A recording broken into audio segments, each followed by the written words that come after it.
নৱম অসম বেটেলিয়নৰ বাছত কাজিৰঙা ৰাষ্ট্ৰীয় উদ্যানৰ পহু উদ্ধাৰ। বাছখনৰ চালক হেমন্ত সন্দিকৈ কাটক। বন্যপ্ৰাণী সুৰক্ষা আইনৰ অধীন গ্ৰেপ্তাৰ কৰা হ'ব বুলি বন বিষয়াৰ মন্তব্য। মই ভাবিছিলোঁ অফিচত জমা দিম। এইবিলাক টাচ কৰাটো হৈছে এটা ডাঙৰ অপৰাধ। যোৱাকালি CM কি কৈছে জানে, এইফালে চব গাড়ী বন্ধ কৰিব দিছে, তাৰপিছত আপোনালোকে এইটো পাই উঠাই লৈ আহিছে, এইটো কেনেকৈ হ'ব? মই ছাৰ বেলেগ ভাবি অনা নাই, মই ভাবিছিলোঁ অফিচত জমা দিম বুলি। কাৰণ যদি আপুনি বেলেগ ভাবি অনা নাই, তেনেহ'লে আমাৰ ষ্টাফে কেলে ধৰিব লাগিলে? ষ্টাফে কিয় ধৰিছে? ষ্টাফে ধৰিছে মানে ছাৰ, এইটো কি কাৰণে ধৰিছে মই নাজানো, কিন্তু মই সেইখন গাড়ীও আগবাঢ়ি যাবলৈ দিয়া নাই। হ'ব, এতিয়া আপোনাৰ তাত এইটো কোৱা হৈছেতো, এটা আপোনাৰ গাড়ীতে বেক কৰক, অফিচত সোমাই দিয়ক। কথা হৈছে এইটো। আপুনি কেলে উঠাব? ছাৰ মই এটা কথা কওঁ, ছাৰকো মই এটা ফোন নম্বৰ লগাই দিছোঁ। মই ফৰেষ্টৰ মানুহৰ ফোন নম্বৰ বিচাৰিছিলোঁ, ছাৰকো দিছোঁ, মই নাম্বাৰটো কৈছোঁ কথা পতাই দিছোঁ। মই তেওঁ সুধিছিলোঁ যে ফৰেষ্টৰ মানুহৰ কোনোবা নাম্বাৰ আছে দিয়াচোন, কিন্তু তেওঁ নাই বুলি কোৱাৰ কাৰণে মই ভাবিলোঁ ফৰেষ্টৰ অফিচত জমা দি দিম, জমা দি দিয়ে লিখিম। কিন্তু ছাৰ মই বেলেগ ভাবি ছাৰ সেইখন নাই ছাৰ। এইটো বেলেগ কি ভাবিছে নহয়, আপোনাৰ গাড়ী দেখি পাইছোঁ, ডেটছ এনাফ আমাৰ কাৰণে। কেলে উঠে গাড়ীত কিয় উঠে? গাড়ীত উঠাই আনিছিলোঁ ছাৰ। মই আপোনাৰ চাওক, বোকাখাট পুলিচ, কলিয়াবৰ পুলিচ, চব পুলিচ দিনে ৰাতি ইয়াত মৰি আছে। আপুনি পুলিচৰ মানুহ হয়, ছাৰ সেইটো কাৰণে মই আনিছিলোঁ জমা দিম বুলি ছাৰ। আপুনি আজি লগে লগে আনিছে, আপুনি বাগৰি সোমাই দিব লাগিছিল, তেতিয়া আপোনাক ভাল মানুহ বুলি ক'লো হয়। বাগৰি ছাৰ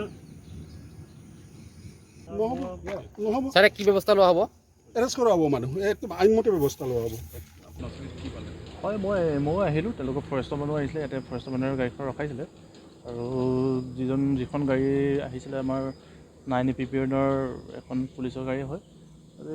তেওঁ সোধ-পোছ কৰাত মই যিখিনি মানে সাধাৰণতে সোধ-পোছ কৰা হয়, মই সুধি পিনি গম পালোঁ যে তেওঁ বহুতো অলপ আগত থকা যি ফৰেষ্ট অফিচ তাত দিবলৈ আনিছোঁ বুলি কৈছে, আৰু তেওঁৰ বেলেগ কোনোবা মানুহকো ফোন কৰিছিলে, যিটো নাম্বাৰ মোক দিছিলে মই ফোন কৰিছিলোঁ। হয়, তেওঁ ফৰেষ্টৰ মানুহৰ মোবাইল নাম্বাৰ বিচাৰিছিলে যে কাৰোবাক কণ্টেক্ট কৰি তেওঁ পহুটোৰ বিষয়ে কিবা ক'ব নেকি, কিন্তু কাকো নাপায়। তেওঁ আগত থকা ফৰেষ্ট অফিচত জমা দিবৰ কাৰণে তেওঁ পহুটো লৈ আহিছিলে বুলি মোক জনাইছে। আৰু মই ভাবোঁ, কাৰণ তেওঁ যদি কিবা বেলেগ ইনটেনশ্যন থাকিলেহেঁতেন গাড়ীৰ ভিতৰতে পহুটো মাৰি আনিব পাৰিলেহেঁতেন, কিন্তু বৰ্তমানতো পহুটো জীৱিত অৱস্থাতে আছে। এতিয়া তেওঁলোকে জানে ফৰেষ্টে এতিয়া কি একশ্যন লয়, তথাপি মই ভাবোঁ যে যিটো হয় লিগেল, মানে যিটো হয় সেইটো কৰিব, যিটো প্ৰকৃত হয় তেওঁলোকে নিশ্চয় এইটো তদন্ত তেওঁলোকে কৰক ভালদৰে। বাগৰি আৰক্ষী চকীৰ অন্তৰ্গত হাৰমতিৰ পৰা আঘাতপ্ৰাপ্ত পহুটো বাছখনত উঠাই আনিছিল চালকজনে। কাঞ্চনজুৰিত বাছখনৰ সৈতে আটক চালক হেমন্ত সন্দিকৈ। বাছখন দেৰগাঁৱৰ পৰা বৰমপুৰ নৱম অসম বেটেলিয়নৰ বাছখন অহাৰ পথত ৰাষ্ট্ৰীয় উদ্যানৰ পৰা ওলাই অহা পহুটো উঠাই আনিছিল বুলি স্বীকাৰ কৰিছে চালকজনে।